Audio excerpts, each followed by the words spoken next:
हाँ जी। तो हम 1857 की क्रांति पढ़ रहे थे। हम पिछले 2 क्लासों का रिवीजन कर लेते हैं। मैं चाहूंगा कि आप घड़ी मिलाएं कि हम वास्तव में 6-7 मिनट के अंदर 2 क्लासों का रिवीजन कर लेंगे। जो 2 क्लासें हमने वास्तव में 2 घंटे के वीडियोज के अंदर पढ़ी है। 1817 और 18 में Lord Hastings governor general of Bengal जो हुआ करता था, वो राजस्थान की रियासतों के साथ संधियां करता है, जिसके लिए दिल्ली का रेजिडेंट चार्ल्स मेटकॉफ और मालवा का रेजिडेंट जॉन मैल्कम भेजे गए थे। 1832 में एजेंट टू गवर्नर जनरल का हेडक्वार्टर अजमेर में बनाया गया। Abraham Lockett first agent to governor general of Rajputana थे। 1845 में इस हेडक्वार्टर को आबू ट्रांसफर किया गया और 1864 में 6 महीनों की व्यवस्था की गई थी। 1857 के रिवोल्ट के टाइम राजस्थान के एजीजी जॉर्ज पैट्रिक लॉरेंस थे, जो इससे पहले लंबे समय तक मेवाड़ के पॉलिटिकल एजेंट रह चुके थे। वैसे मेवाड़ के पहले political agent colonel James Tod थे। ड्यूरिंग रिवोल्ट राजस्थान में 6 मिलिट्री कैंटोनमेंट्स हुआ करती थी, जिनमें 2 अजमेर, नसीराबाद और ब्यावर, एक टोंक में देवली, एक पाली सिरोही की सीमा पर एरिनपुरा, एक उदयपुर में खेरवाड़ा और एक मध्य प्रदेश में नीमच हुआ करती थी, जिनमें ब्यावर और खेरवाड़ा छावनियों में कोई भी क्रांति नहीं हुई। 10 मई को मेरठ छावनी से क्रांति की शुरुआत होती है। 19 मई को एजीजी को इसकी रिपोर्ट मिलती है। 23 मई को एजीजी राजस्थान के सभी राजाओं को लेटर लिखकर कहते हैं कि क्रांति को दबाने का प्रयास किया जाए। पर 28 मई को नसीराबाद कैंटोनमेंट में 15th नेटिव इन्फेंट्री के सैनिक जो थे वो क्रांति की शुरुआत करते हैं। 30 तारीख को 30th नेटिव इन्फेंट्री भी उनके साथ में जुड़ जाती है। इन लोगों ने न्यूबरी और स्पॉटिसवुड नाम के अफसरों को मार दिया। लोक और हॉडी घायल हुए और पैनिक ब्यावर जाते समय रास्ते में हृदयाघात की वजह से मर गया था। सारे विद्रोही इसके बाद दिल्ली की तरफ चले गए थे। सवाल यह उठता है कि क्रांति नसीराबाद में ही क्यों हुई। कारण यह था कि 15th बंगाल नेटिव इन्फेंट्री जो कि मेरठ से आई हुई थी, उसको अजमेर से शक के आधार पर नसीराबाद भेज दिया गया था। इसलिए उन लोगों में असंतोष था, डिस्कंटेंट था। कारण यह भी था कि जब वो नसीराबाद में आए थे तो बॉम्बे लसर्स के सिपाहियों को कहा गया कि इनका ध्यान रखा जाए, उनको हथियार डालने के लिए कहा गया था। तोपें भरकर उन पर कार्रवाई करने की कोशिश की गई थी और नसीराबाद के शहर में घूमते हुए वो साधु और फकीर जो कि ये बातें कर रहे थे कि अंग्रेज हमारा धर्म भ्रष्ट कर रहे हैं चर्बी वाले कारतूसों के माध्यम से। दूसरा सवाल यह है कि ये विद्रोही अजमेर क्यों नहीं गए, दिल्ली क्यों चले गए थे। कारण यह था कि अजमेर का मैगजीन का किला बहुत सुरक्षित था। कार्नेल के नेतृत्व में वहां पर सेना खड़ी थी और विद्रोहियों को लगता था कि मैगजीन के किले को तोड़ नहीं पाएंगे। डीसा से एक नई सेना आने वाली थी और विद्रोहियों को यह भी लगता था कि भिड़ंत हो सकती है। विद्रोहियों का यह भी मानना था कि अंग्रेज के जो अजमेर के सेठ और साहूकार है वो अंग्रेजों के पक्ष में हो सकते हैं। विद्रोहियों के पास लूट का सामान ज्यादा था और वो इधर डाइवर्ट नहीं होना चाहते थे। उनके पास में महिलाएं, बच्चे और घायल सैनिक थे और सबसे बड़ी बात थी वो दिल्ली जाकर बहादुर शाह जफर से मान्यता प्राप्त करके खुद को लेजिटिमाइज करना चाहते थे, मान्यता प्राप्त करना चाहते थे। फिर हम पढ़ रहे थे कि 2 जून को नीमच की छावनी में कर्नल एबोट सभी सैनिकों को बाहर निकालकर अंग्रेजों के प्रति वफादारी की प्रतिज्ञाएं करवाता है। पर मोहम्मद अली बेग नामक सैनिक ने अवध का उदाहरण देते हुए ऐसी प्रतिज्ञा करने से मना कर दिया था। 3 जून को हीरा सिंह के नेतृत्व में क्रांति हुई। विद्रोहियों ने एक सार्जेंट की पत्नी और उसके बच्चों को मार दिया। शाहपुरा के राजा धीराज लक्ष्मण सिंह ने उनका स्वागत किया। देवली की महिदपुर बटालियन उनके साथ में जुड़ गई थी। कालांतर में देवली में तो 800 जहाजपुर के मीणा सैनिकों को भर्ती करके छावनी की जिम्मेदारी दी गई थी। सारे विद्रोही यहां से आगरा होते हुए दिल्ली की तरफ निकल गए थे। नीमच छावनी से 40 अंग्रेज भागते हैं, जिनमें डॉक्टर मरे और डॉक्टर केन भी शामिल थे, जो पहले केसुंदा में गए, जहां राम सिंह पटेल, ओंकार सिंह पटेल, केसर सिंह पटेल और यादव राम ने उनका स्वागत किया था। कालांतर में वो डुंगला नामक गांव में रुघाराम नामक किसान के पास शरण लेते हैं। मेवाड़ का पॉलिटिकल एजेंट सोवर्स बख्श सिंह बेदला की सहायता से नीमच जाता है। सोवर्स उन 40 अंग्रेजों को डुंगला से निकालकर उदयपुर लेकर आया, जहां महाराणा स्वरूप सिंह ने उनको जगमंदिर महलों में रखा था। कालांतर में नीमच की छावनी में सैनिकों में असंतोष होने के बाद अर्जुन सिंह सहीवाला ने उनके असंतोष को दूर करने में मदद की थी। फिर हम पढ़ रहे थे कि एरिनपुरा छावनी 1835 में जब जोधपुर लीजियन बनाई गई थी तो उसके लिए बनाई गई थी। उसके 90 सैनिक जो पूर्विया सैनिक थे उनको आबू के पास अनादरा नामक गांव में भेजा गया था। सिरोही में कोई सामंत था, रोवा का सामंत, जिसका विद्रोह दबाने के लिए वहां पर उन लोगों ने विद्रोह कर दिया। कंपनी के अधिकारी होल के बंगले पर आक्रमण किया गया। एजीजी पैट्रिक लॉरेंस का बेटा अलेक्जेंडर लॉरेंस इस हमले में घायल हो गया था।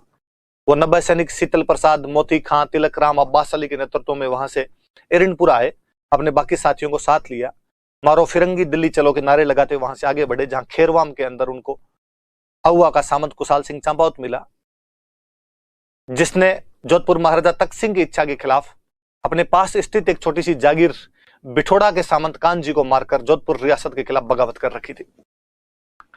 एरनपुरा के सैनिकों को कुशाल सिंह चंपावत ने नेतृत्व प्रदान किया, उन्हें आउवा के किले में लेकर आया। आसपास के अशोक गुलर और आलिनियावास के सामंत भी उनके साथ में जुड़ गए और पहले बिठोड़ा के युद्ध में, जिनमें अंग्रेजी सेना हीथकोट के नेतृत्व में और जोधपुर की सेना कुशल राज सिंघवी के नेतृत्व में आई थी, 8 सितंबर को कुशाल सिंह चंपावत तथा एरनपुरा के सैनिकों ने उन्हें हरा दिया। जोधपुर का किलेदार ओनाड सिंह पंवार 76 सैनिकों के साथ में खेत रहा। इसके ठीक 10 दिन बाद चलावास के युद्ध में 18 सितंबर 1857 को एजीजी जॉर्ज पैट्रिक लॉरेंस और पॉलिटिकल एजेंट मैकमेसन की संयुक्त सेना कुशाल सिंह चंपावत से फिर हार गई और इस बार मैकमेसन को मारकर आउवा के किले पर उसका सिर लटका दिया गया था। इस युद्ध को हम काले गौरों के युद्ध के नाम से भी जानते हैं। अगले 4 महीनों तक आउवा पर कार्रवाई करने की अजमेर के अंग्रेजों की हिम्मत नहीं हुई। फिर फाइनली अजमेर राजस्थान के बाहर से कर्नल होम्स सेना लेकर आया। जोधपुर के राजा ने हंसराज जोशी के नेतृत्व में अपनी सेना भेजी। 20 जनवरी 1858 को आउवा को घेर लिया गया। कुशाल सिंह चंपावत अपने छोटे भाई पृथ्वी सिंह लांबिया को किले की जिम्मेदारी सौंपकर मेवाड़ सहायता लेने के लिए चले गए। 5 दिन के संघर्ष के बाद 24 जनवरी को आउवा के किलेदार के विश्वासघात के कारण अंग्रेज आउवा में घुसने में कामयाब रहे। आउवा का पतन हो जाता है।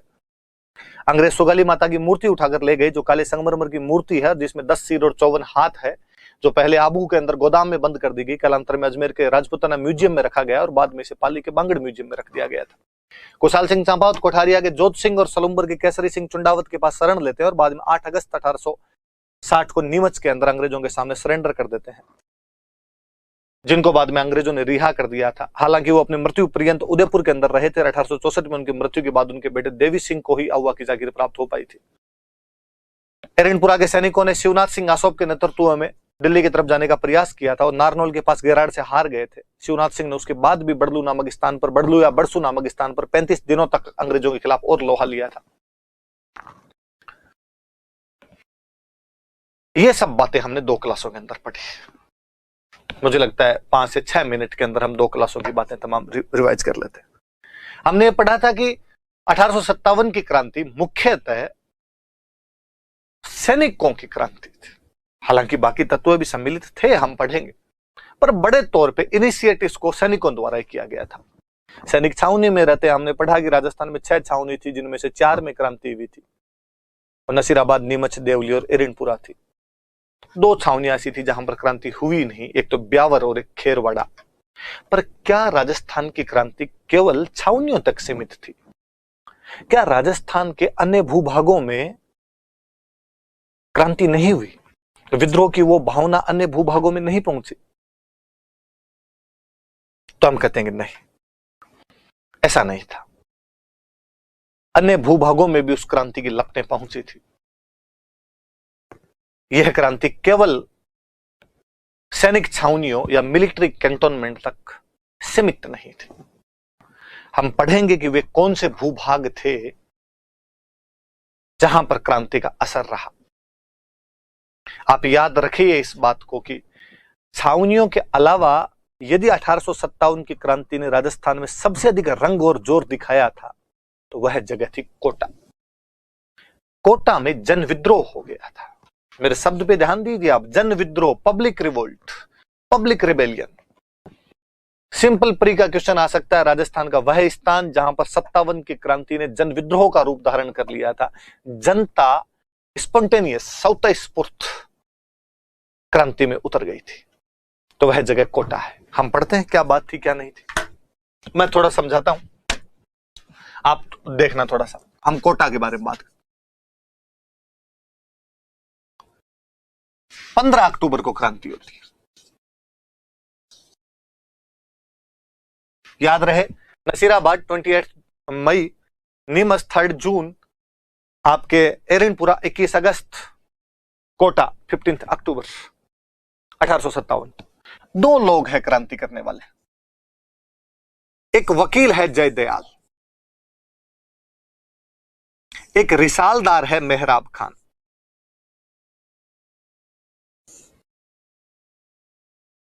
मैं फिर एक चीज समझाना चाहूंगा।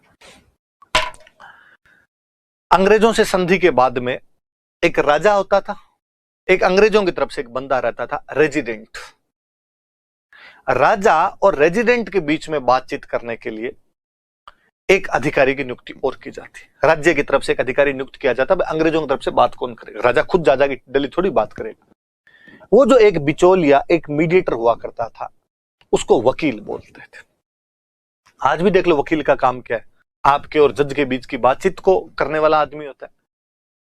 तो जयदयाल नाम का एक व्यक्ति, जो वास्तव में तो गोकुल का रहने वाला था, कोटा में अंग्रेजों की एजेंसी और कोटा के महाराव, कोटा के राजा को महाराव बोलते थे, उनके बीच की एक कड़ी था। उनका एक मीडिएटर था, वकील था। लेकिन इस क्रांति से थोड़े दिन पहले जयदयाल को वकील के पद से हटा दिया गया था। सेना को बोलते थे रिसाला, और रिसाला में एक अधिकारी था, रिसालदार बोलेंगे, थाने में थानेदार, तहसील में तहसीलदार, तो रिसाला में रिसालदार। मेहराब खान थे, जो मूलतः करौली के रहने वाले थे, परंतु कोटा में रिसालदार के पद पर कार्यरत थे। इन दो लोगों ने बेसिकली क्रांति की। जयदयाल और मेहराब खान विद्रोह, ये नाम याद रखें। सिंपल क्वेश्चन आएगा कि 57 की क्रांति में कोटा के विद्रोही कौन कौन थे? जयदयाल और मेहराब खान। अब एक, ये तो विद्रोह करने वाले। विद्रोह किसके खिलाफ? अंग्रेजों के। तो अंग्रेजों की तरफ से जो अधिकारी होता उसको क्या बोलते थे? Political agent. और जो पॉलिटिकल एजेंट था वो यहां पे था major Burton. Major Burton political agent हुआ करता था। एक अधिकारी, एक कड़ी होगी राजा, और यहां पर जो राजा था वो था राम सिंह सेकंड।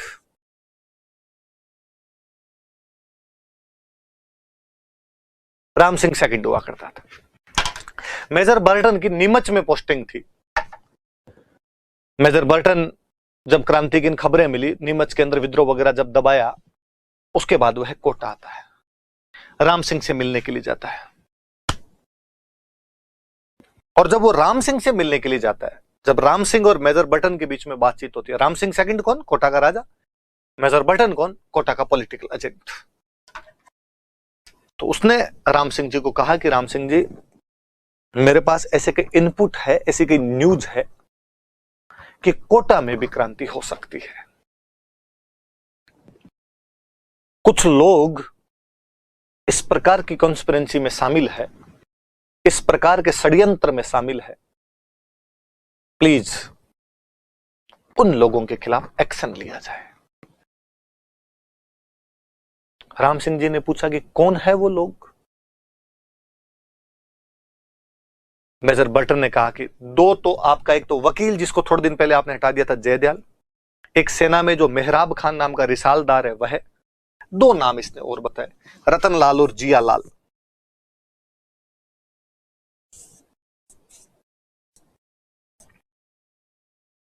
और उसने कहा इनमें भी इन दो का ज्यादा ध्यान रखना है, जयदयाल और मेहराब खान का, इनका ध्यान रखो थोड़ा सा। राम सिंह जी ने कहा कोई प्रूफ कि ये लोग क्रांति कर सकते हैं? बर्टन ने कहा प्रूफ तो नहीं है, पर मेरे सोर्सेज गलत नहीं हो सकते, खबरें पूरी है। ये बात भगवान जाने कैसे बाहर लीक हुई कि राम सिंह और महाराव राम सिंह सेकंड और मेजर बर्टन जो कि पॉलिटिकल एजेंट है, उनके बीच में आज ये बातचीत हुई। ये तारीख थी 14 अक्टूबर 1857। जब जयदयाल और मेहराब खान को पता चला कि यार वहां पर ऐसी ऐसी बात हुई, तो उनको लगा कि अंग्रेज अपने को हटवाएं या राजा अपने को हटाए, इससे पहले विद्रोह कर दिया जाए। और उन लोगों ने 15 अक्टूबर को विद्रोह कर दिया। मेहराब खान के नेतृत्व में जो सेना थी वो बगावत पर उतर गई और कहा गया कि कौन है अपने को हटवाने वाला, नेतागिरी कौन कर रहा है? सब बर्टन। बर्टन का घर घेर लिया गया। उग्र भीड़ ने, उस मोब लिंचिंग की। बर्टन के दो बेटे फ्रैंक और आर्थर, दो डॉक्टर सेडलर और सेविल क्वांटम, सबको मार दिया गया। राजस्थान में दो पॉलिटिकल एजेंट मारे गए थे, आउवा वाले विद्रोहियों ने मारवाड़ के पॉलिटिकल एजेंट मोक मैसन को मार दिया था। कोटा के रिबेल्स ने कोटा के पॉलिटिकल एजेंट मेजर बर्टन को मार दिया था। पर इसमें न केवल बर्टन को मारा गया था, बल्कि उसके दो बेटे फ्रैंक और आर्थर, दो डॉक्टर सेडलर और सेविल क्वांटम भी मार दिए गए थे। इवन जब उन्होंने घेर रखा था, बर्टन की रेजिडेंसी को घेर रखा था, तब महाराव ने एक बंदा भेजा बातचीत करने के लिए कि समझाओ ऐसे नहीं करते। देवीलाल नाम का एक आदमी गया था। उग्र भीड़ ने देवीलाल को भी मार दिया था। कोटा में क्रांति का सूत्रपात हो जाता है। जब लोगों को लगा कि राजा का रवैया भी, उन विद्रोहियों को लगा कि राजा का रवैया भी अंग्रेजों की तरफ झुका हुआ है, अंग्रेजों के फेवर में है, क्योंकि राजा ने क्या किया, बर्टन को और मार तो दिया गया। इवन कहते हैं बर्टन की तो लाश को पूरे कोटा के अंदर घुमाया गया था कि जो कोई अंग्रेजों का साथ देने की कोशिश करेगा उसका वही हस्तर किया जाएगा। पर राजा ने, कहते हैं कि वो जो भी लाशें थी उनका अंतिम संस्कार करवाया। मृत व्यक्ति की लाश पार्थिव देह होती है, पवित्र शरीर होता है, उसके साथ तो ऐसा नहीं किया जाना चाहिए। जो भी रिचुअल्स इनके हैं उनके आधार पर इनका अंतिम संस्कार तो करवाया जाए। कहते हैं लोगों को यह बात रुचि नहीं, महाराव का महल घेर लिया गया। महाराव को उसके महल में बंद कर दिया गया, नजरबंद, हाउस अरेस्ट कर दिया गया। महाराव के सैनिकों ने, जो भी उनकी पर्सनल टुकड़ी थी, उसने जैसे तैसे करके विद्रोहियों को अंदर तो नहीं घुसने दिया, या यूं कहें कि विद्रोही अंदर घुसे नहीं, पर महाराव को घर के अंदर कैद करके जरूर रख दिया गया था। पॉलिटिकल एजेंट मार दिया गया है, महाराव गिरफ्तार कर लिया गया। एक तरीके से हाउस अरेस्ट है। तू तेरे इस घर से बाहर नहीं निकलेगा, महल से बाहर नहीं आएगा। कोटा में एक मंदिर पड़ता है, मथुराधीश मंदिर। इस मथुराधीश मंदिर के महंत जी थे कन्हैयालाल गोस्वामी। महंत जी समझते हो? पुजारी, पृष्ठ, कन्हैयालाल जी गोस्वामी। और कन्हैयालाल जी को पता चला कि रिबेल्स ने, विद्रोहियों ने महाराव राम सिंह सेकंड को तो हाउस अरेस्ट ही कर रखा है। वो आए और उन्होंने आके जयदयाल और मेहराब खान को कहा गया, जयदयाल, मेहराब खान, राजा, इस कदर तो जलील मत करो यार। खबरें यूं थी कि विद्रोही इनको मार भी सकते हैं, तो उन्होंने कहा यार ऐसा मत करो आप कुछ भी। जयदयाल मेहराब खान ने कहा कि नहीं करेंगे, अंदर सुरक्षित रहेंगे, बाहर तो हम नहीं निकलने देंगे, अंदर सुरक्षित रहेंगे, पर महाराव को हमारे कागज पर साइन करने पड़ेंगे। कौन सा कागज? चलो, लेके गए समझौता करवाने के लिए। किस किस के बीच में? महाराव राम सिंह सेकंड और विद्रोही जयदयाल और मेहराब खान के बीच समझौता। मीडिएटर कौन है? बिचौलिए कौन है? कन्हैयालाल जी गोस्वामी, जो कि मथुराधीश मंदिर के महंत है, पृष्ठ है, पुजारी। कागज दिखाया कि साहब ये कागज है, साइन करो इस पर। राजा ने कहा यार मैं कागज पढ़ूंगा। अरे ना ना ना, पढ़ना वढ़ना नहीं है, साइन कर, पढ़ हम लेंगे। राजा से फोर्सफुली उस कागज पर साइन करवाए गए। जयदयाल ने कहा मैं पढ़ के सुना देता हूं, वकील आदमी हूं, कागज पानड़े पूरे रखता हूं एकदम। 9 शर्तें थी उसमें। वो जो कागज था उसमें 9 कंडीशंस थी। कंडीशन कुछ यूं कि लिखा हुआ कि मैं महाराव राम सिंह सेकंड कोटा का राजा यह घोषणा करता हूं कि मैंने बर्टन को मरवाया है। मतलब बर्टन के मर्डर की रेस्पॉन्सिबिलिटी महाराव खुद ले रहा है। महाराव ने कहा अरे ये तो मैंने करवाया नहीं है। चुप रहे, साइन कर दिए ना, अब तेरा ही है। और लिखा मैं राम सिंह सेकंड महाराव ऑफ कोटा यह डिक्लेयर करता हूं कि आज के बाद कोटा का एडमिनिस्ट्रेशन वकील जयदयाल और रिसालदार मेहराब खान मिलकर चलाएंगे। 9 शर्तें, वो 9 शर्तें ये कहती है कि क्रांति की जिम्मेदारी महाराव की है और महाराव शासन भी जनता को सौंप रहा है। और मरता क्या नहीं करता, महाराव की हालत गंभीर थी, महाराव को माननी पड़ी उनकी बात। इवन कहते हैं कि महाराव की हालत इतनी गंभीर कर दी गई थी कि महाराव ने मेवाड़ के स्वरूप सिंह को मैसेज किया था कि लुगाई टाबरों को तो आप बुला लो। मुझे लगता है बदतमीजी पर उतर सकते हैं विद्रोही, पर हालांकि ऐसी कोई घटना नहीं हुई, पर कहीं ना कहीं महाराव के मन में शंका थी। अंग्रेजों की तरफ से कोई मदद मिलने की उम्मीद दिख नहीं रही थी। इतने में करौली का राजा मदन पाल आगे आया। ये बात हम पहले कर चुके हैं।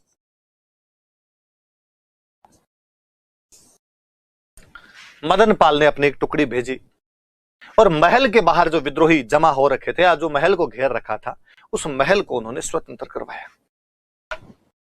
पर सुनना मेरी बात, केवल महल स्वतंत्र हुआ है, कोटा के प्रशासन पर अब भी वकील जयदयाल और रिसालदार मेहराब खान का कब्जा है। फाइनली मार्च 1858 में जाके अंग्रेजों का अफसर आया रॉबर्ट्स,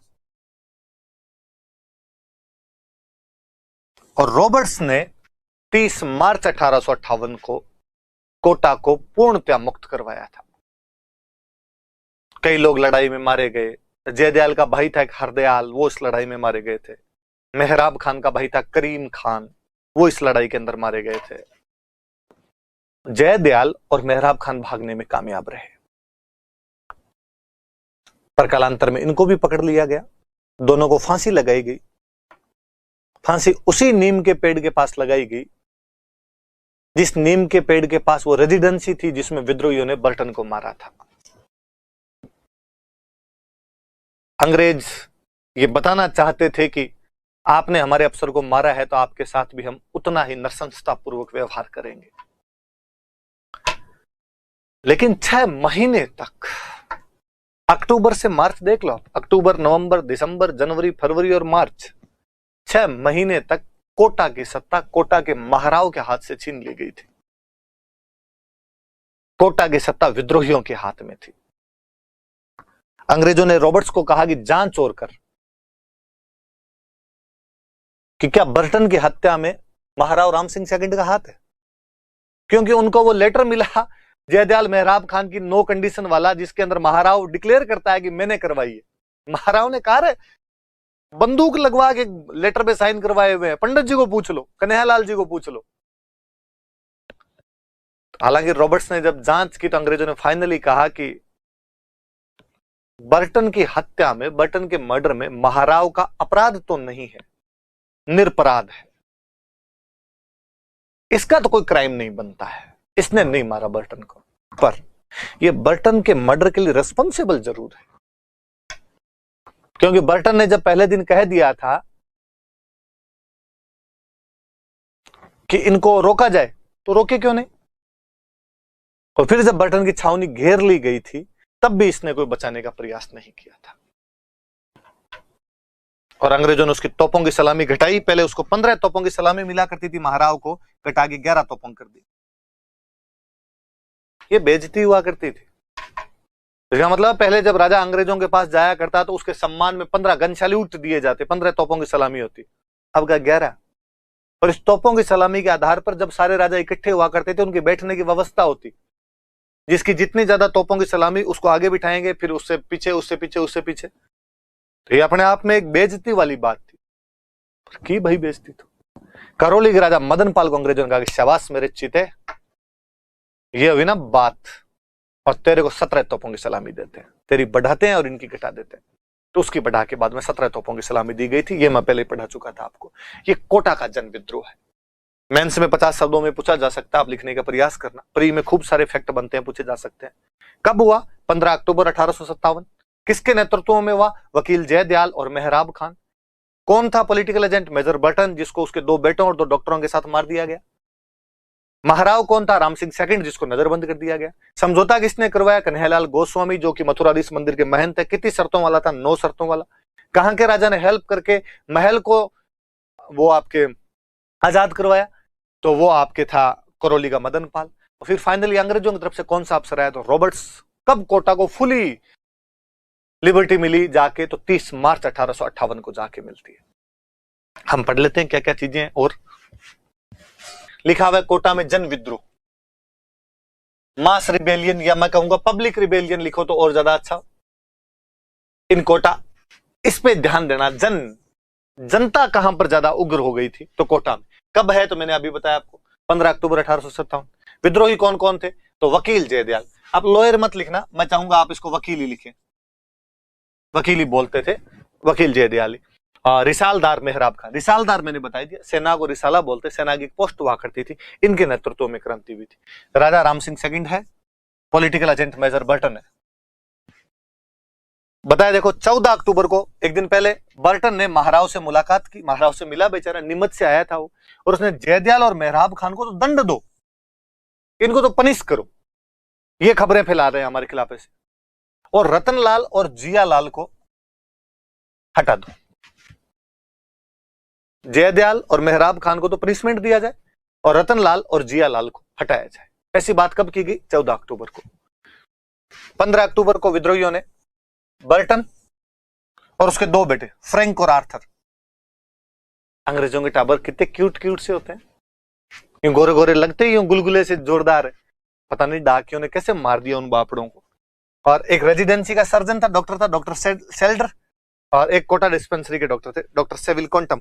सेल्डर और सेविल कोंटम को महाराव ने एक बंदा भेजा था, Devilal. Burton, Frank, Arthur, doctor Selder और डिस्पेंसरी का डॉक्टर एक और था, सेविल कोंटम। महाराव का बंदा भेजा हुआ देवीलाल, इन सबको उन लोगों ने मार दिया था।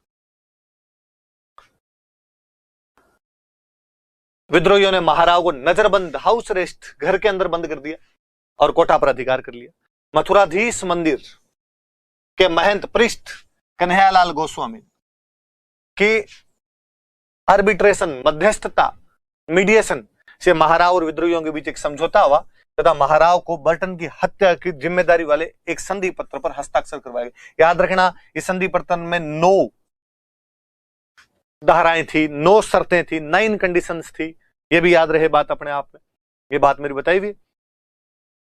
करौली के राजा मदन पाल ने सैनिक सहायता, मिलिट्री असिस्टेंस भेजी और महाराव को मुक्त करवाया। इसका मतलब महल मुक्त हुआ। फाइनली 22 मार्च 1858 को जनरल रॉबर्ट्स कोटा पहुंचा। 8 दिनों के संघर्ष के बाद तो कितना हो जाएगा, 30 मार्च को कोटा को विद्रोहियों से पूर्णतः मुक्त करवाया गया। जयदयाल और मेहराब खान को फांसी की सजा दी गई। याद रखना, वो दो, जयदयाल का भाई हरदयाल और मेहराब खान का भाई करीम खान, ये पहले लड़ते हुए देश के काम आ गए थे। महाराव की तोपों की सलामी घटाकर 15 से 11 कर दी गई और करौली के मदन पाल की तोपों की सलामी बढ़ाकर 17 कर दी गई थी। एक बात और कहते हैं कि अंग्रेजों ने फिर खूब यहां पे बदला लिया था, अच्छा हमारे खिलाफ यूं करते हो। तो विद्रोहियों में से कुछ लोग भंवरगढ़ गए थे, भंवरगढ़ कोटा के अंदर कुछ जगह पड़ती थी, वहां गए थे और वहां के व्यापारियों ने विद्रोहियों को शरण दी थी। इसलिए अंग्रेजों ने प्रत्येक व्यापारी पर 51 रुपए जुर्माना लगा दिया था कि जिसने विद्रोहियों को शरण दी उस पर 51 रुपए जुर्माना लिया जाए। हालांकि बाद में जनता ने विद्रोह इसका प्रति विरोध किया, भाई ये क्या तरीका है, तो बाद में ये जुर्माना वगैरह तो वापस ले लिया था। पर याद रखें कि भाई कहां पर ऐसा जुर्माना वगैरह लगा दिया गया था, तो भंवरगढ़ के व्यापारियों पर जुर्माना लगा दिया गया था। तो कोटा वाले के अंदर ये भंवरगढ़ नाम भी याद रह जाना चाहिए। ये कोटा की क्रांति है। आप 50 शब्दों के अंदर लिख के देखना कि कैसे आप इसका आंसर लिखते हैं।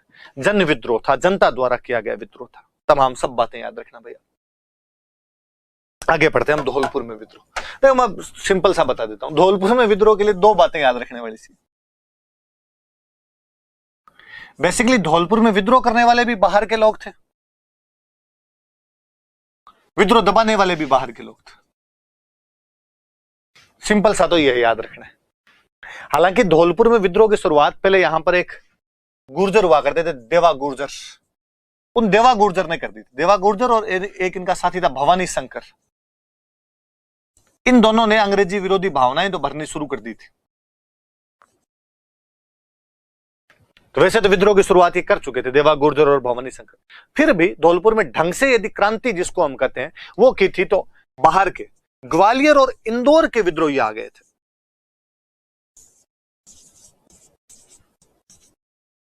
ग्वालियर और इंदौर के विद्रोही आ गए थे और इन्होंने बाद में यहां पे क्रांति कर दी थी।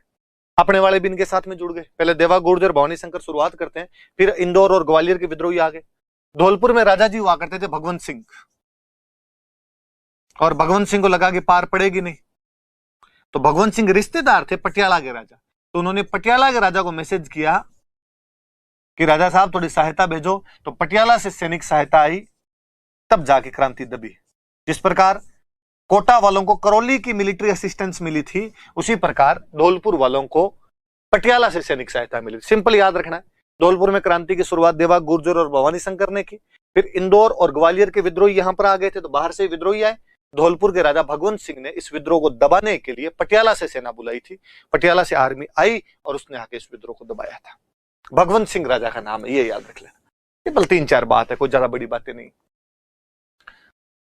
अच्छा, पहले टोंक, अच्छा धौलपुर ये पढ़ा। देवा गुर्जर के नेतृत्व में गुर्जर समुदाय ने विद्रोह की शुरुआत की। भवानी शंकर भी इनके साथ था, भाई याद रख लेना।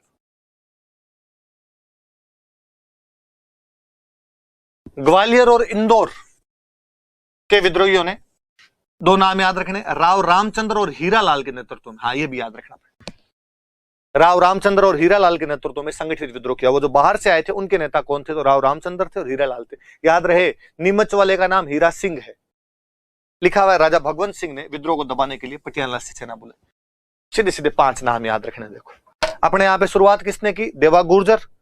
गुर्जरों के लगभग 3000 लोग इनके साथ में थे, और भवानी शंकर, इन दोनों ने यहाँ पे शुरुआत की। फिर इंदौर ग्वालियर वाले जो बाहर से आए थे, उनके नेता राव रामचंद्र और हीरालाल थे। राजा थे भगवंत सिंह, उन्होंने पटियाला से आर्मी बुलाई। 200 सैनिक और 4 तोपें आई थी, और उन्होंने आके इस क्रांति को यहां पर दबा दिया था। तो धौलपुर वाला इतना ही बात याद रखना भाई। इसके बाद पढ़ते हैं अपने टोंक। टोंक वाले में थोड़ी और बातें और मैं बताता हूं। देखो, टोंक में नवाब हुआ करता था वजीरुद्दौला।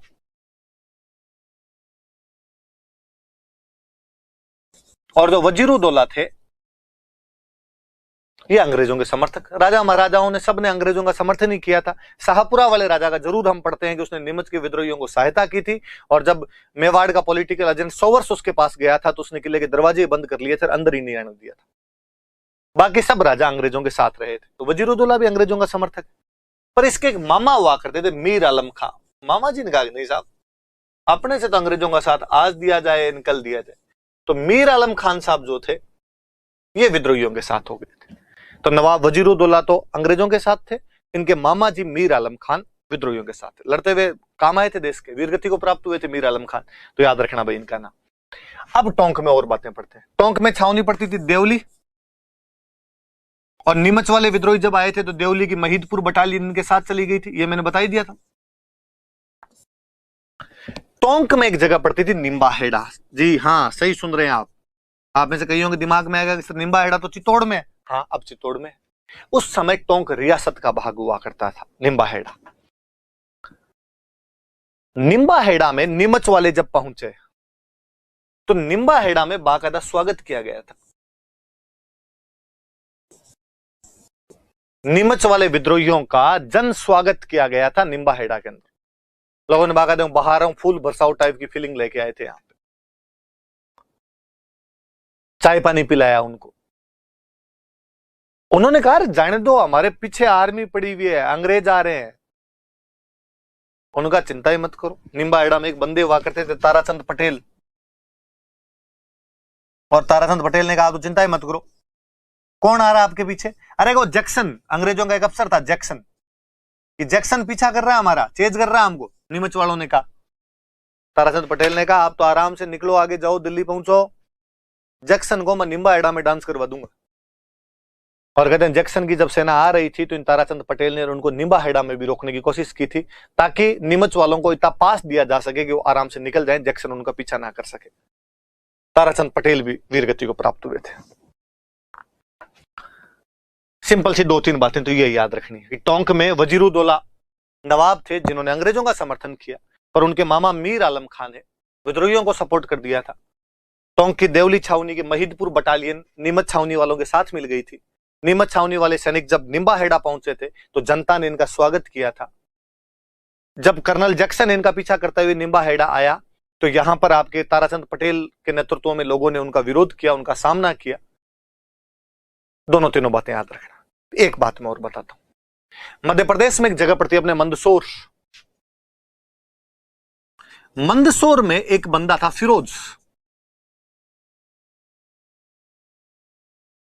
फिरोज खां कदो या फिरोज नाम का एक बंदा था, खुद को मुगल शहजादा बताया करता था कि मैं मुगल प्रिंस हूं। अब मुगलों की इतनी शाखाएं हो गई थी, जो हो सकता है किसी एक लीनेज के अंदर छोटा मोटा कोई लंगड़ पेज के अंदर रहता होगा, मुगल बादशाह कुछ लगता होगा। उसने कहा मैं मुगल शहजादा हूं, और चूंकि उस समय पूरे भारत में भावना थी कि मुगलिया सल्तनत वापस लेकर आएंगे, बहादुर शाह जफर को पुनः बादशाह बनाएंगे, इसलिए लोग उसके नेतृत्व में जुट तोड़ गए थे। निम्बाहेड़ा में लोगों के मन के अंदर अंग्रेजों के खिलाफ भावना है। निम्बाहेड़ा मेवाड़ में, मंदसौर उधर मालवा में, दोनों नजदीक पड़े, इसलिए मंदसौर वाले विद्रोहियों में और निम्बाहेड़ा वाले विद्रोहियों में भी आपस में कनेक्शन था, आपस में इनमें भी खूब अच्छा सा कांटेक्ट बना हुआ था। तो इस मंदसौर के फिरोज खान के विद्रोही भी निम्बाहेड़ा आए थे। मुझे याद नहीं किस एग्जाम में क्वेश्चन पर पूछा हुआ था कि इनमें से किस व्यक्ति के विद्रोहियों ने निम्बाहेड़ा में आकर विद्रोह किया था। फिरोज खान। और इधर कहते हैं निम्बाहेड़ा में अहमद यार खान नाम का बंदा हुआ करता था, और उस अहमद यार खान ने फिरोज खान के साथ कांटेक्ट कर लिया था, और फिरोज खान के आदमी इधर आ गए थे। तो ये थोड़ा फिरोज खान वाले याद रखना कि मंदसौर का विद्रोही फिरोज खान, जो खुद को मुगल प्रिंस बताया करता था, उसके सैनिकों ने भी या उसके आदमियों ने भी या उसके रिबेल्स ने भी निम्बाहेड़ा के अंदर आकर विद्रोह करने का प्रयास किया था। हालांकि अंग्रेज उस विद्रोह को दबा देते। एक बात याद रखने वाली और, एक बंदे हुए मोहम्मद मुजीब, और वो मोहम्मद मुजीब एक नाटक लिखते हैं आजमाइश। और मोहम्मद मुजीब साहब उस अपने आजमाइश नामक नाटक के अंदर कहते हैं कि टोंक में जो विद्रोह हुआ था, इसमें महिलाएं भी भाग लेती है। जब महिलाएं भी पीछे नहीं थी, महिलाओं ने भी भाग लिया था। प्री का क्वेश्चन बन सकता है कि कहां के विद्रोह के लिए कहा जाता है कि महिलाएं भी विद्रोह में शामिल हो गई थी? टोंक के विद्रोह के लिए ऐसा कहा जाता है। ऐसी जानकारी आपको कौन देता है? तो मोहम्मद मुजीब देते हैं ये जानकारी। कौन से नाटक में देते हैं? तो आजमाइश, आजमाइश नाम के नाटक में। टोंक में वजीरुद्दौला नवाब है, अंग्रेजों का सपोर्ट करते हैं। उनके मामा जी मीर आलम खान है, जो विद्रोहियों का सपोर्ट करते हैं। निम्बाहेड़ा में नीमच वाले विद्रोहियों का जनता द्वारा स्वागत किया जाता है। ताराचंद पटेल, जो जैक्सन नीमच के विद्रोहियों का पीछा कर रहा था, उसको रोकता है। और निम्बाहेड़ा के अहमद यार खान ने मंदसौर के फिरोज खान से कांटेक्ट स्थापित कर लिया था, जो खुद को मुगल शहजादा बताया करता था, और मंदसौर से भी विद्रोही निम्बाहेड़ा में आए थे। और टोंक के विद्रोह में महिलाएं भाग लेती है, ऐसी जानकारी हमें मोहम्मद मुजीब का नाटक आजमाइश देता है। सारी बातें याद रखना भाई। टोंक में विद्रोह, नवाब वजीरुद्दौला अंग्रेजों का समर्थक था, परंतु उसके मामा मीर आलम खान ने विद्रोहियों का साथ दिया। लिखा देखो, निम्बाहेड़ा में नीमच के विद्रोहियों का जनता द्वारा स्वागत किया गया। और यहीं पर ताराचंद पटेल, नाम याद रखना, ताराचंद पटेल ने नीमच विद्रोहियों का पीछा कर रहे कर्नल जैक्सन की सेना का सामना किया था। ताराचंद पटेल को मौत की सजा दी गई थी। मोहम्मद मुजीब के नाटक आजमाइश के अनुसार टोंक के विद्रोह में महिलाओं ने भी भाग लिया था। मैं चाहूंगा आप वो भी याद रखें कि मंदसौर के विद्रोही फिरोज खान के सैनिक भी निम्बाहेड़ा में अहमद यार खान के साथ संबंध स्थापित कर लेते हैं। या नॉर्मल याद रखना, अहमद यार खान का नाम याद नहीं रहे तो भी, कि मंदसौर में जो फिरोज खान था, जो विद्रोह करता है, जो खुद को मुगल शहजादा बताया करता था, उससे भी निम्बाहेड़ा के विद्रोहियों ने कांटेक्ट स्थापित कर लिया था। उसके लोग भी निम्बाहेड़ा में विद्रोह करने के लिए आए थे। तो अंग्रेज इस बात पे तो बड़े नाराज हुए थे टोंक के नवाब से, भाई निम्बाहेड़ा के अंदर विद्रोह होने ही क्यों दिया, निम्बाहेड़ा इतना बड़ा केंद्र क्यों बन गया। और अंग्रेजों ने कुछ समय के लिए तो निम्बाहेड़ा मेवाड़ को ही दे दिया था, टोंक से तोड़ के। हालांकि बाद में वापस टोंक वालों को दिया गया था। तो निम्बाहेड़ा अपने टोंक रियासत का भाग हुआ करता था। फिर आप छोटे छोटे विद्रोह है, ये 3-4 जगह बड़ी थी, कोटा, टोंक, धौलपुर, यहां पर थोड़ी ज्यादा कार्रवाई हो गई थी। फिर एक भरतपुर। धौलपुर में जब गुर्जरों ने विद्रोह किया, तो भरतपुर में भी गुर्जरों ने कहा साहब हम विद्रोह करें। वैसे जीवड़ता वाली कौम वीर गुर्जर विद्रोह में हमेशा आगे रहे, संघर्ष करने वाली जाति। और यहां जब गुर्जरों ने विरोध किया भरतपुर के अंदर, तो मेवात वाला जो इलाका रहता है, मेवों ने कहा भाई हम किसी से कम थोड़ी, हम भी विद्रोह कर देंगे। तो याद रखना, भरतपुर में 2 कम्युनिटी के लोग विद्रोह कर देते हैं, या तो गुर्जर करते हैं या मेव करते हैं। अंग्रेजों के खिलाफ विद्रोह कर दिया, और विद्रोह इतना बढ़ गया था कि भरतपुर के राजा जी हुआ करते थे जसवंत सिंह, भरतपुर का पॉलिटिकल एजेंट हुआ करता था मॉरिसन। जसवंत सिंह ने मॉरिसन को कहा कि भैया मॉरिसन, भरतपुर छोड़ के तुम्हारा आगरा पास ही पड़ता, आगरा चले जाओ। उसने कहा क्यों छोड़ दूं मैं भरतपुर? जसवंत सिंह जी ने कहा क्यों का उत्तर मेरे पास तो नहीं है, पर तुम्हारे कोटा वाले बर्टन और जोधपुर वाले मोकमेसन के पास इसका जवाब जरूर है कि तुम्हें क्यों छोड़ देना चाहिए, क्यों खुद की फजीती करवाओ, क्यों हमारे लत्ते फड़वाओ, प्लीज भैया निकल जाए यहां से। तो मॉरिसन बाद में यहां से आगरा चला गया था। तो कोई पूछे आपसे कि कहां के पॉलिटिकल एजेंट को स्थान छोड़ने के लिए कह दिया गया था, तो पॉलिटिकल एजेंट मॉरिसन को। कहां का पॉलिटिकल एजेंट था, तो भरतपुर का। राजा कौन थे, तो जसवंत सिंह थे। क्रांति कौन करते हैं भरतपुर में, तो गुर्जर और मेव समुदाय जो थे इन्होंने क्रांति कर दी थी। धौलपुर और भरतपुर दोनों में गुर्जरों ने क्रांति की थी। जयपुर याद रहे, कोटा में भी राजा का नाम राम सिंह सेकंड है, जयपुर वाले राजा का नाम भी राम सिंह सेकंड है। मैं जब जयपुर पढ़ा रहा था तब भी मैंने राम सिंह सेकंड के टाइम बताया था कि 57 की क्रांति के टाइम में जयपुर का राजा हुआ करता था। यहां पॉलिटिकल एजेंट था ईडन, और ईडन ने आगे राम सिंह जी को कहा कि राम सिंह जी मुझे 2-3 लोगों पे डाउट लगता है, इनका थोड़ा इंतजाम करो आप। राम सिंह जी ने कहा बताओ साहब कौन कौन है। कहा एक तो है सादुल्ला खान, एक है विलायत खान, एक है उस्मान खान। सादुल्ला खान को जयपुर से निकाल दिया गया, उस्मान खान और विलायत खान को गिरफ्तार कर लिया गया। इनके घर से हथियार वगैरह मिले थे, तो इनको गिरफ्तार कर लिया गया। यूं याद रखिए इस बात को कि कोटा के राम सिंह सेकंड को वहां के पॉलिटिकल एजेंट बर्टन ने कहा कि जयदयाल मेहराब खान, रतनलाल, जियालाल पर कार्रवाई की जाए, तो उस राम सिंह सेकंड ने कार्रवाई नहीं की, इसलिए वहां पर विद्रोह बड़ा हो गया। जयपुर वाले राम सिंह सेकंड को यहां के पॉलिटिकल एजेंट ईडन ने कहा कि कार्रवाई करो, तो उसने सादुल्ला खान को देश निकाला दिया, उस्मान खान और विलायत खान को गिरफ्तार कर लिया। इसलिए जयपुर में बड़े तौर पर कोई क्रांति नहीं हुई। हालांकि कहते हैं कि जयपुर में एक राजा का मंत्री हुआ करता था, शिव सिंह, पहले मंत्री था, अब तो उस टाइम तो नहीं था, पहले यह मंत्री हुआ करता था। और इस शिव सिंह ने कहा था कर दो, क्रांति कर दो आप, और कुछ नहीं पड़ा है अंग्रेजों का साथ देने में।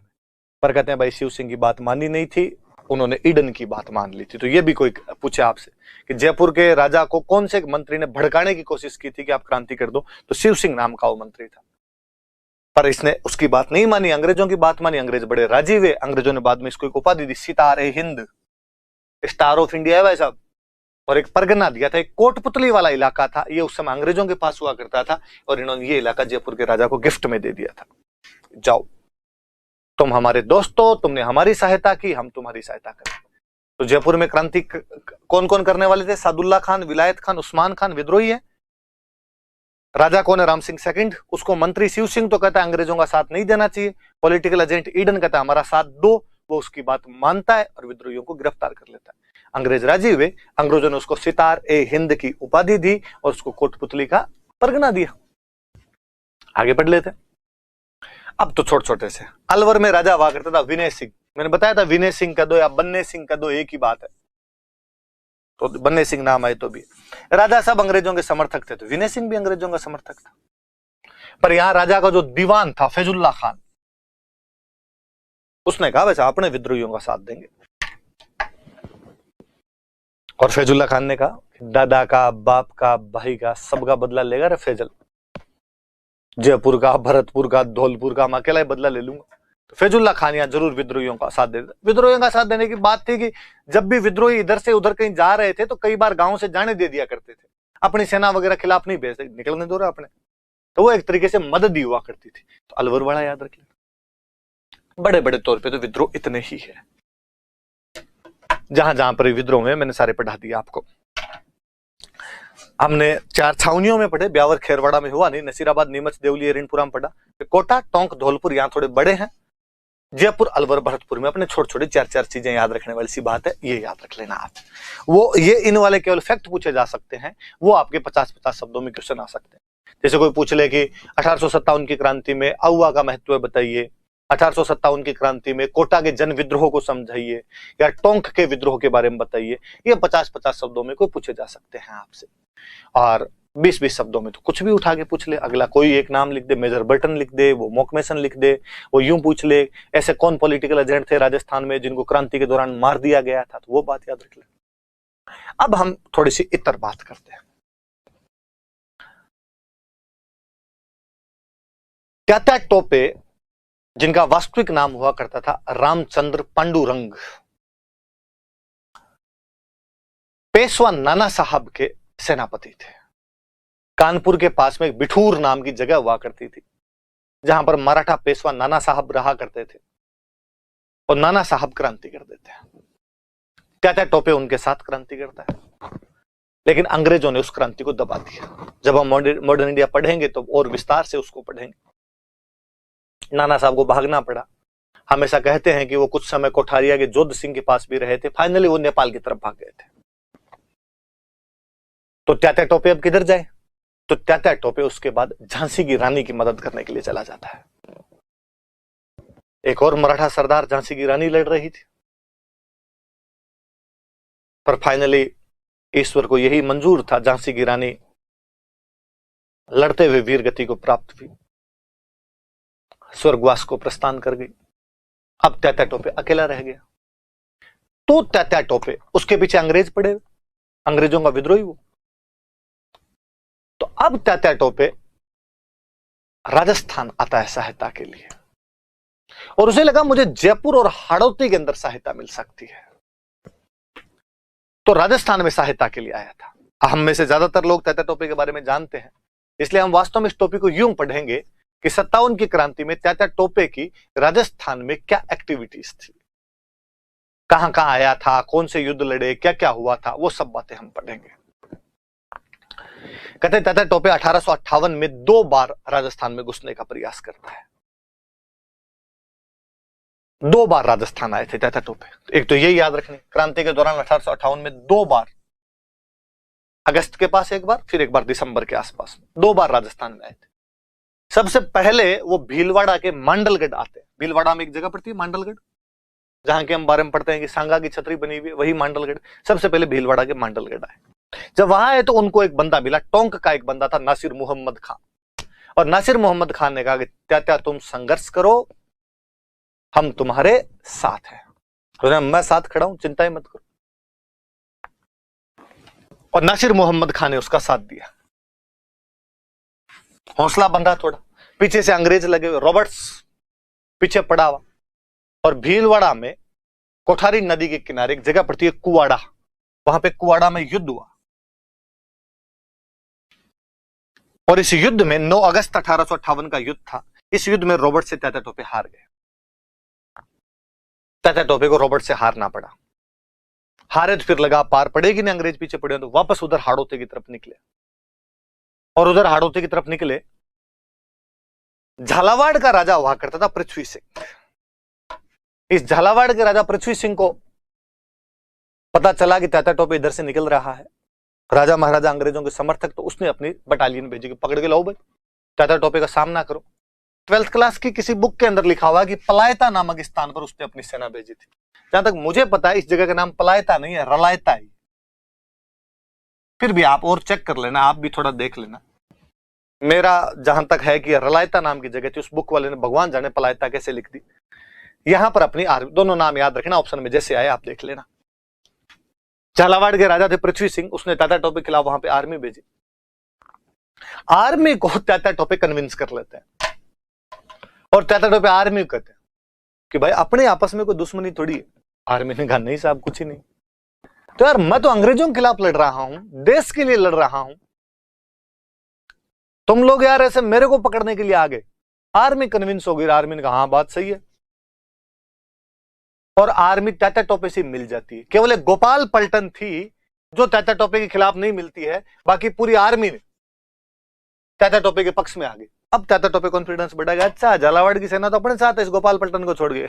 गोपाल पलटन को लगा बाकी सब हो गए तो अपने तो करेंगे क्या, गोपाल पलटन अलग होगी, बाकी सब तात्या टोपे के साथ होगी। अब तात्या टोपे पृथ्वी सिंह के पास है। पृथ्वी सिंह अब जवाब दे, बता। 20 लाख रुपए थे, मेरे खिलाफ सेना कैसे बेची? तात्या टोपे को रुपए की ना आवश्यकता थी। पृथ्वी सिंह ने कहा भाई मेरे पास तो 20 लाख है नहीं, 5 लाख तो अभी ले ले, 15 और दूंगा। उसने कहा ठीक है। पर पृथ्वी सिंह को लगा दिए नहीं जाएंगे, तो पृथ्वी सिंह तो रात को ही महल से अपने उधर मध्य प्रदेश मऊ की तरफ निकल गया। इतने में तात्या टोपे को समाचार मिले कि अंग्रेज पीछे ही आ रहे हैं। तात्या टोपे को लगा 5 लाख आए वही ठीक, भागता है भूत की लंगोटी चौकी। वो 5 लाख लेके उधर से निकल जाता है, पर उसने झालावाड़ पे कब्जा कर लिया था। तो कोई पूछे कि कौन सी रियासत पे तात्या टोपे कब्जा कर लेता है, तो झालावाड़ रियासत पे, और वहां के राजा से फोर्सफुली उसने 5 लाख रुपए ले लिए थे। याद रखना है, तात्या टोपे ने झालावाड़ पर अधिकार कर लिया तथा पृथ्वी सिंह से 5 लाख रुपए वसूले। 20 लाख मांगे थे पर वो 5 लाख देके खुद ही निकल गया, तो तात्या टोपे यहां पर कब्जा कर लेता है। अंग्रेज आते दिखे तो तात्या टोपे एक बार फिर बाहर निकल गया। थोड़े दिनों बाद वापस आता है, इस बार तात्या टोपे बांसवाड़ा पे कब्जा कर लेता है। बांसवाड़ा के राजा लक्ष्मण सिंह को जगह छोड़नी पड़ती है। तात्या टोपे ने राजस्थान की 2 रियासतों पे कब्जा कर लिया था। उसने झालावाड़ पे कब्जा किया था, उसने बांसवाड़ा पे कब्जा किया था। झालावाड़ का राजा पृथ्वी सिंह है, बांसवाड़ा का राजा लक्ष्मण सिंह है। पर झालावाड़ बांसवाड़ा में तो ज्यादा राजा को दिक्कत आई नहीं, अंग्रेज पीछे लगे हुए थे, तात्या टोपे रुक ही नहीं पाया वहां पे, तात्या टोपे फिर आगे निकल गया। ये तो सीधे सीधे से तात्या टोपे के एक्शन दिखाई देते हैं। कहते हैं तात्या टोपे अपने राजस्थान की सारी रियासतों में सहायता के लिए गए थे, एक जगह को छोड़ के, जैसलमेर। जैसलमेर में वो बंदा सहायता के लिए नहीं गया, बाकी सब जगह सहायता के लिए गया था। मुझे लगा एक तो जैसलमेर बहुत दूर पड़ता था पश्चिम में, उतनी दूर जाने का मौका ही नहीं मिला होगा उस आदमी को, पश्चिमी राजस्थान में वो कम ही आया था, इधर ही घूम के रह गया था ज्यादातर। वो कई जगह उसने अपने बंदे भेजे थे, पर जैसलमेर में तो ऐसा कोई उदाहरण मिलता नहीं अपने को। क्या ये भी हो सकता है उसको लगा हो यार जैसलमेर में तो क्या ही पड़ा है, वहां से तो क्या ही लेके आएंगे। फिर मुझे दूसरा जो सबसे बड़ा लगता है कि भाटी खुद इस मामले में तेज थे। तात्या टोपे जाता तो तात्या टोपे के पास जो था वो भाटी खुद छीन लेते। तात्या टोपे को लगा यार बेटे खुद ये तो लूटे रही है, ये कहीं छीन ले, इससे पहले तो अपने इधर से निकल जाओ। तो तात्या टोपे बेचारा इधर से निकल गया था। तो याद रखना है कौन सी रियासत में गया नहीं था तात्या टोपे, तो जैसलमेर के अंदर वो नहीं गया था।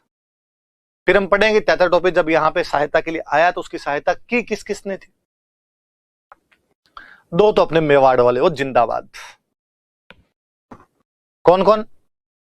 कोठारिया का जोध सिंह और सलूम्बर का केसरी सिंह,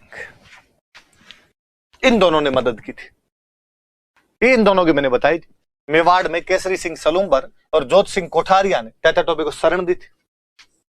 एक नाम, बीकानेर के राजा सरदार सिंह ने 10 घुड़सवारों की सहायता की थी तात्या टोपे को, 10 घुड़सवार दिए थे। इस सरदार सिंह की बारी मैं एक बात और बताना चाहता हूं, या मैं आऊंगा इस पे, आप ये केवल इतना याद रखें, अलग से पढ़ लेंगे कि मेवाड़ में केसरी सिंह सलूम्बर और जोध सिंह कोठारिया ने तात्या टोपे को शरण दी थी, और बीकानेर के राजा सरदार सिंह ने इसको 10 घुड़सवारों की सहायता दी थी। पर फाइनली पार पड़ी नहीं। फिर तात्या टोपे का एक दोस्त था मान सिंह, तो मध्य प्रदेश में जो नरवर के जंगल है, उन नरवर के जंगलों में तात्या टोपे के साथ बिट्रायल करता है, विश्वासघात करता है, अंग्रेजों को इसके होने की सूचना देता है, अंग्रेज पकड़ लेते हैं, और शिवपुरी में अंग्रेजों ने इसको फांसी लगा दी थी। मध्य प्रदेश में जगह पड़ती है। अपने मित्र मान सिंह के विश्वासघात का नरवर के जंगलों में अंग्रेजों ने तात्या टोपे को बंदी बना लिया, और 18 अप्रैल 1859 को शिवपुरी के अंदर उसे फांसी दे दी गई।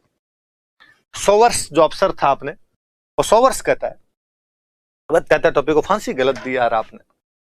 आने वाली पीढ़ियां पूछेगी कि अंग्रेजों ने ऐसा क्यों किया था, अपने को यह नहीं करना चाहिए था उसके खिलाफ, कि तात्या को फांसी देना ब्रिटिश सरकार का अपराध समझा जाएगा, और आने वाली पीढ़ी पूछेगी कि सजा के लिए किसने स्वीकृति दी थी। याद रखना, मुझे याद है ये किसी एग्जाम का क्वेश्चन भी है, ये किसका स्टेटमेंट है, तो स्टेटमेंट सोवर्स का है। सोवर्स ने ऐसा कहा था।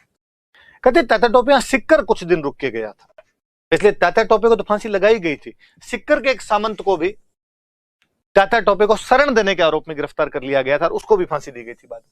तो पूछे कि राजस्थान में कहां के सामंत को तात्या टोपे को शरण देने के आरोप में फांसी दी गई थी? सिक्कर। तो ऐसा कहा जाता है कि सिक्कर में भी तात्या टोपे के नाम पर छोटी मोटी छतरी वगैरह बनी हुई है। तो ये भी याद रखना कि सिक्कर में तात्या टोपे के नाम पे स्मारक छतरी बना रखी होगी।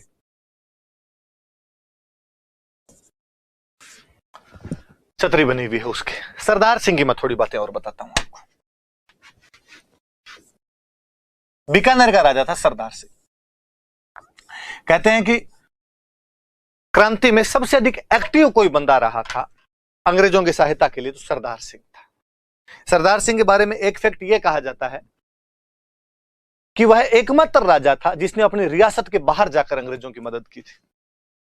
ओनली किंग जो अपनी रियासत से बाहर, आउटसाइड,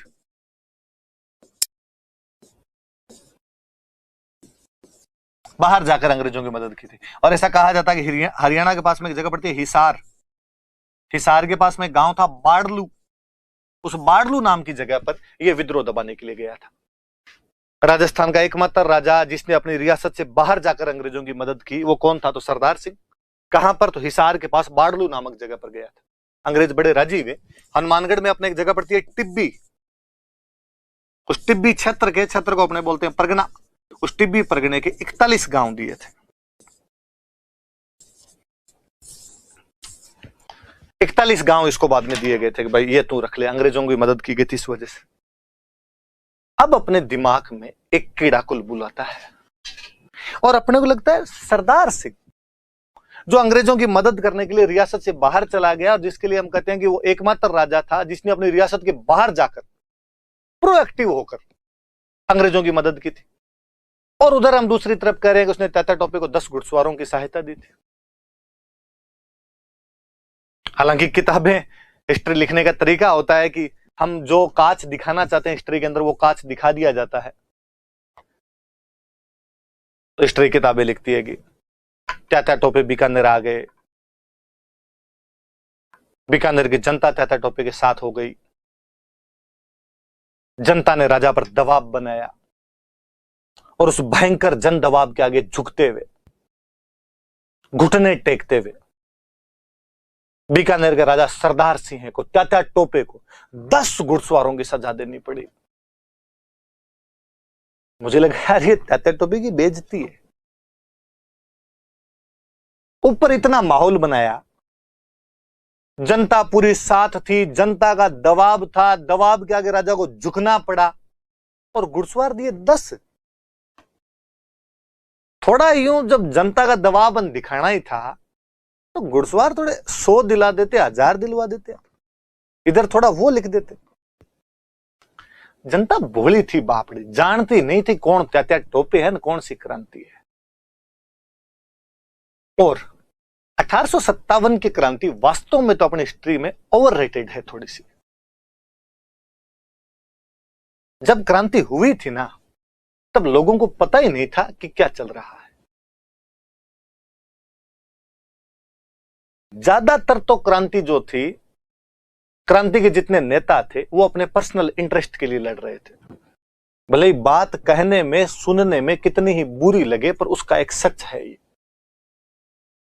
हालांकि हम आपकी मान डाकण कुण कहे, हम इन लॉजिक के खिलाफ खूब सारे वापस लॉजिक दे सकते हैं पर सच्चाई यही थी। बहादुर शाह जफर को वापस मुगल बादशाह बनना था,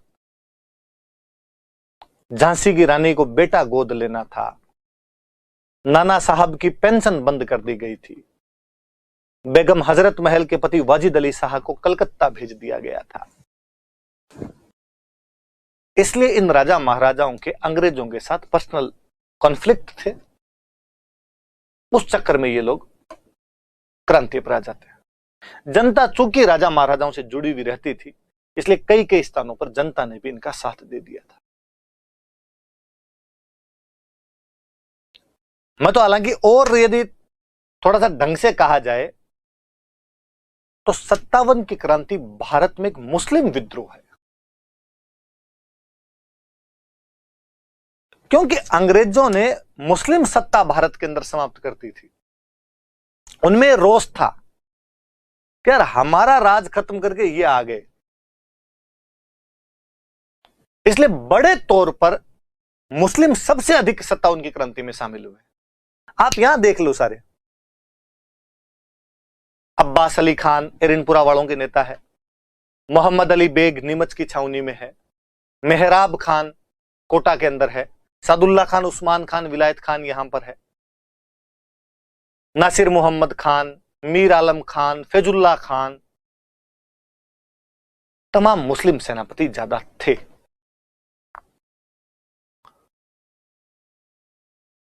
बहादुर शाह जफर को वापस मुगल बादशाह बनाना है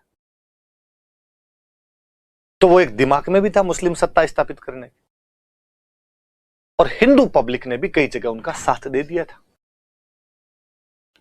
तो जब ये ड्रामा चल रहा था उस टाइम, तब किसी को ऐसा नहीं पता था क्या हो रहा है क्या नहीं हो रहा है। राजस्थान में चूंकि अंग्रेजों के साथ संधियां थी राजाओं की, इसलिए किसी अंग्रेज ने कहा कि यार उधर जाके थोड़ा देख लो, तो ये लोग चले गए, इन्होंने जाके देख लिया था। वैसे और यहां हिसार वाला तो मुझे हमेशा बड़ी हंसी आती है। हिसार तक बीकानेर की बाउंड्री थी यार। इसलिए मैंने जब बीकानेर की रियासत पढ़ाई तब मैंने बाउंड्री बताई थी, ताकि मैं यहां समझा सकूं आपको बात। हिसार बाउंड्री के ऊपर था और विद्रोहियों ने बीकानेर के कई गांवों पर कब्जा कर लिया था।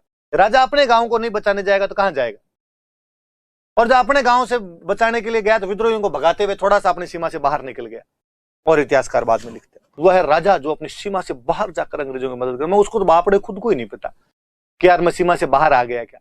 उसको बुला के पूछा जाए तब तो वो और कर दे, एक पैर अंदर और एक पैर बाहर था। तो इन लोगों ने, और राजस्थान में इतना बड़ा कुछ हुआ भी नहीं। कोटा वाला एग्जाम्पल छोड़ दो, कोटा में भी सैनिक ही भड़के थे, बाकी सब जगह सैनिकों ने क्रांतियां की। और ये सैनिक एक भी राजस्थान के नहीं थे, ये ज्यादातर सैनिक यूपी, बिहार, बंगाल के हुआ करते थे। उनके अंदर ही ऐसी भावनाएं थी, उनको ही पता था। और सबसे बड़ी बात, अंग्रेजों का यदि शोषण था तो उससे पीड़ित भी वही थे। हमारे अंग्रेजों का राज ही नहीं था तो हम किस बात की क्रांति करते। अपने अंग्रेज थे ही नहीं, अपने तो हम आगे पढ़ेंगे कि हमारे तो पूरे आगे विद्रोह वगैरह हुए हैं तो राजाओं के खिलाफ हुए। 1947 में शेष भारत को अंग्रेजों से मुक्ति मिली थी, हमें राजाओं से मुक्ति मिली थी। हमारे अंग्रेजों का राज नहीं हुआ करता था यहां पे, तो हमें कोई ऐसी बातें भी नहीं पता थी। और फिर अपने राजस्थान में एक वो परंपरा थी कि दुश्मन भी बहादुर है तो सलाम ठोका करते थे। उन्हें जब बहादुरी को सलाम है कि संधि होने को तो भरतपुर दरबार जसवंत सिंह और अंग्रेजों के बीच संधि थी, फिर भी रणजीत सिंह और अंग्रेजों के बीच में संधि थी 1803 में, पर फिर भी रणजीत सिंह ने जसवंत राव होलकर जो अंग्रेजों का दुश्मन है उसको शरण दे दी थी। तो यहां भी ऐसा ही है। इवन मैं और बताऊं बड़ी बात, तात्या टोपे के 600 सैनिक अंग्रेजों के सामने सरेंडर करते हैं। सरदार सिंह ने उन 600 सैनिकों को माफ करवाया था, बीकानेर वाले सरदार सिंह। तो 57 की क्रांति में खूब इफ और बट है। वो 600 सैनिक सरदार सिंह के कहने पे माफ किए गए। और लो जोरदार बात बताऊं, आपने नहीं सुनी होगी। झांसी की रानी लक्ष्मीबाई 3 दिन तक झालावाड़ के राजा पृथ्वी सिंह के मेहमान बन के रह के गए थे। पर हिस्ट्री में हम एग्जाम्पल वही पढ़ते हैं कि जिसमें राजा अंग्रेजों के साथ थे। तो दोनों तरफ ऐसी स्थितियां थी कि कहीं विद्रोह हुआ तो कोई राजा होगा, उसका काम होगा यार विद्रोह को दबा दिया जाए। और बात बताऊं, रसिया की खुफिया एजेंसियां कहती है कि जयपुर, जोधपुर और बीकानेर के राजाओं ने रसिया के राजा के पास में मैसेज किया कि इधर क्रांति चल रही है, तू आजा आक्रमण कर दे अंग्रेजों पे, हम तेरा साथ देंगे। झोल है भयंकर वाला। तो कई बार हम जब डायरेक्टली यूं देखने की कोशिश करते हैं कि यह तात्या टोपे तो अंग्रेजों के खिलाफ था, राजा अंग्रेजों के साथ थे, फिर राजा ने उसको 10 घुड़सवारों की सहायता कैसे दे दी, तब ऐसा क्लियर डिवीजन नहीं है, ऐसा कुछ भी दिखाई नहीं देता है। हम आज बैठ के जब देखते हैं तब उन चीजों को वैसा अलग अलग करके देखने की कोशिश करते हैं। उन बेचारों को थोड़ी पता था कि ये क्रांति चल रही है, इसमें ये हो जाएगा, एक दिन टाबर पढ़ेंगे, टाबर इस बात पर सवाल उठा देंगे। उसके राज्य में क्रांति हुई, उसने जाके दबा दी। तात्या टोपे इधर आया तो तात्या टोपे को उसने कहा बहादुर आदमी लड़ रहा है, लड़ ले जा 10 घोड़े। 600 सैनिक अंग्रेजों ने सरेंडर किया, उन्होंने 600 सैनिकों ने, तो उसने कहा छोड़ो रे, कैसे भी नहीं करते। राजा चूंकि अंग्रेजों के दोस्त थे, अंग्रेज इनकी बात मानते, ये अंग्रेजों की बात मानते, तो अंग्रेजों ने बात मान ली, कोई बात नहीं। तो याद रखना, आप दोनों चीजें याद रखना। और ये मुझे तो बड़ी हंसी आती है, कोई कहता हिसार तक चला गया था। अरे हिसार बीकानेर का था, को 2-4 पाउंड बाहर रख के आया था ये आदमी, तो इसको टिब्बी परगने के 41 गांव दिए थे, याद रखना। एक बूंदी का राजा अपने जरूर था जो न्यूट्रल था इस क्रांति के अंदर, बाकी सब राजाओं ने कहीं ना कहीं कैसे न कैसे करके सहयोग किया ही था। बीकानेर की बात आई तो एक बांठिया जी थे, किसी टाइम में बीकानेर के थे, ग्वालियर जाके बस गए थे। झांसी की रानी पहले झांसी में क्रांति करते हैं, झांसी में जब पार नहीं पड़ी तो ग्वालियर आते हैं। ग्वालियर के जो सिंधिया थे वो अंग्रेजों की तरफ हो गए, झांसी की रानी ग्वालियर पर कब्जा कर लेती है। उस समय अमरचंद बांठिया जो बड़े सेठ थे ग्वालियर के, बहुत ज्यादा पैसे थे इनके पास, ये झांसी की रानी के पास गए, ऋणों झांसी की रानी का कि रानी तुम संघर्ष करो, मैं तुम्हारे साथ हूं। जिस प्रकार भामाशाह ने महाराणा प्रताप को अकबर से लड़ने के लिए अपनी समस्त संपत्ति दान दे दी थी, उसी प्रकार बीकानेर के उस सेठ ने, जो कि उस समय ग्वालियर में रहता था, अमरचंद बांठिया, उन्होंने अपनी संपत्ति झांसी की रानी को दे दी थी। इसलिए हम उन्हें 1857 की क्रांति का भामाशाह कहते हैं। कालांतर में जब अंग्रेजों ने कब्जा किया ग्वालियर पे, झांसी की रानी लड़ते हुए वीर गति को प्राप्त हो जाते हैं, तो अंग्रेजों ने कहा कि लिस्ट बनाओ कौन कौन झांसी की रानी की तरफ था। पता चला साहब बांठिया जी थे। बांठिया जी को फांसी लगा दी गई थी। राजस्थान का कोई व्यक्ति जिसे क्रांति में सबसे पहले फांसी लगाई गई थी, वो अमरचंद बांठिया थे। मूल रूप से बीकानेर के थे, और हम इनको इसीलिए पढ़ते हैं, बाकी तो अपने से कोई लेना देना नहीं था कि इनके परदादो सा बीकानेर से गए हुए थे। कभी ग्वालियर में तात्या टोपे और झांसी की रानी की आर्थिक सहायता की थी, इसलिए इन्हें क्रांति का भामाशाह कहा जाता है। अंग्रेजों ने इन्हें फांसी की सजा दी थी।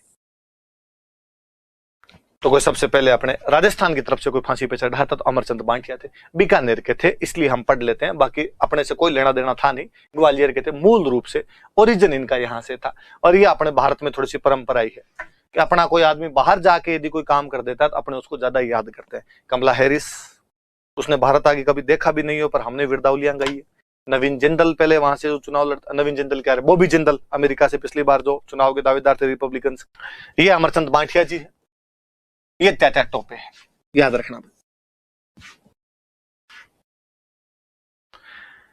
प्रिचार्ड, मैंने बताया था नसीराबाद छावनी में का ऑफिसर हुआ करता था प्रिचार्ड ने एक बुक लिखी थी, म्यूटिनीज इन राजपुताना। तो याद रखना कि छावनी का अफसर बुक लिख रहा है तो उसने थोड़ी ज्यादा बातें लिखी होगी, तो म्यूटिनीज इन राजपुताना नाम की बुक लिखी थी। ये झांसी की रानी के बेटे हैं दामोदर राव। और याद रखना बात, झांसी की रानी अपने बेटे दामोदर राव के साथ, जिनको अक्सर आप देखते हो कि घोड़े के पीछे वो घोड़े पे बैठी हुई झांसी की रानी पीछे अपने बांध रखा है, तो बाद में बड़े होने की फोटो है। कई साल तक जिंदा रहे थे, बाद में भी 1906 के आसपास में दामोदर राव की डेथ हुई थी। हालांकि इनके परिवार को बाद में बहुत ज्यादा ही कठिनाइयों का सामना करना पड़ा था। अभी भी झांसी की रानी की जो लिनेज के जो परिवार के लोग इंदौर के अंदर रहते हैं, शायद एक तो वहां कोई LDC लगा हुआ है, एक टाइपिस्ट है। हम अधिकतर लोग जो है वो केवल राष्ट्रवाद की गलबैयां डालते रहते हैं। हिस्ट्री के में थोड़ी थोड़ी चीजें जो इतिहासकारों ने जिस रूप में पढ़ा दी, उनको देखकर अपने कंक्लूजन और अपने मतांतर बनाते रहते हैं। हम वास्तव में जान ही नहीं पाते कि जिन झांसी की रानी को हम इतना सम्मान देते हैं, उन झांसी की रानी का परिवार इतने बेकदरी के माहौल के अंदर रहता है। ऐसे खूब सारे परिवार हैं। History was written by victors, इतिहास विजेताओं के द्वारा लिखा जाता है। विजेता उस समय कांग्रेस थी, उसने अपने अपने जो लोग थे उनका इतिहास लिखवाया, और इसमें कांग्रेस की कोई गलती नहीं। कोई भी विजेता उनकी जगह दूसरा होता तो अपनी तरफ से इतिहास लिखवा लेता। तो दामोदर राव, तो ये मैं इसलिए फोटो लेके आ गया कि मुझे वो याद आया कि झांसी की रानी और दामोदर राव तो झालावाड़ के अंदर 3 दिन तक रुक के गए थे। कपड़े, पानी, लत्ते, रुपए, टके सब यहाँ पृथ्वी सिंह ने दिए थे। हम पृथ्वी सिंह के 2 रूप देखते हैं। हम कहते हैं कि साहब पृथ्वी सिंह तात्या टोपे को 5 लाख रुपए देने पड़ गए थे, उसने कब्जा कर लिया था। मुझे लगता है इतिहासकारों ने भगवान जाने इस बात को कैसे क्या कहां से क्या जोड़ा होगा। हो सकता है उसने तात्या टोपे की भी सहायता की हो, और तात्या टोपे को उसने 5 लाख रुपए देके भेजो, और ऊपर से अंग्रेजों का आओगे नहीं, इसने तो मेरे पे कब्जा कर लिया था। खूब झोल है। अपने को मोटी मोटी बातें पता होती है, उनके आधार पर हम पढ़ने की कोशिश करते हैं। जैसे मैं बताऊं, आपके वकील जयदयाल और मेहराब खान को जब गिरफ्तार किया गया, इनको कहा कि तुमने बर्टन को क्यों मारा, तो इन्होंने कहा था महाराव ने कहा था। इस महाराव का काम है, इसने कहा था कि सल्टा दो, और उस अंग्रेजों खुद को डाउट था महाराव पे, कोटा के महाराव पे। और उन्होंने कहा भाई 14 अक्टूबर को जब बर्टन के और महाराव के बीच में बात हुई है तो लीक कैसे हुई, किसने बताया कि गिरफ्तार करवाना चाहते हैं। हालांकि फिर जो इतिहासकार फिर लॉजिक देते हैं कि नहीं, नंद किशोर नाम का आदमी और उपस्थित था, हो सकता उसने बता दिया था, पर हो सकता है ऐसा ही हुआ है, ऐसा आप क्लियर तो नहीं कर सकते ना। हो सकता है महाराव विद्रोहियों की तरफ मिला हुआ, और बात का प्रूफ मिलता है जिन्होंने बर्टन को मार दिया महाराव को क्यों नहीं मारते, केवल महल को नजरबंद करके क्यों बैठ गए थे। चीजें उलझी हुई है बहुत भयंकर तरीके से। इसलिए आप भी जब पढ़े तो यूं मन में ऐसे कोई कीड़े उफनते हो आपके, तात्या टोपे के तो कैसे सहायता कर सकते हैं, तो दबाना, थोड़ा सा बातों को समझना, ढंग से याद करना। कल की क्लास में हम पढ़ेंगे कि वो क्या कारण थे कि 57 की क्रांति हुई, क्या परिणाम निकले इसके, और 1857 की क्रांति की प्रकृति क्या थी। Thank you. पूछा गया था x² / YZ। तो ऐसे सवालों को करने के लिए देखिए, एक तो बेसिक ट्रिक है, एक तो लाइक और शेयर ठोक दीजिए, महाकाल का दबा के लाइक और शेयर ठोक दीजिए। पूरा साल मेहनत करता हूँ आपके लिए बेटा, ऐसा नहीं चलेगा, ऐसा नहीं चलेगा।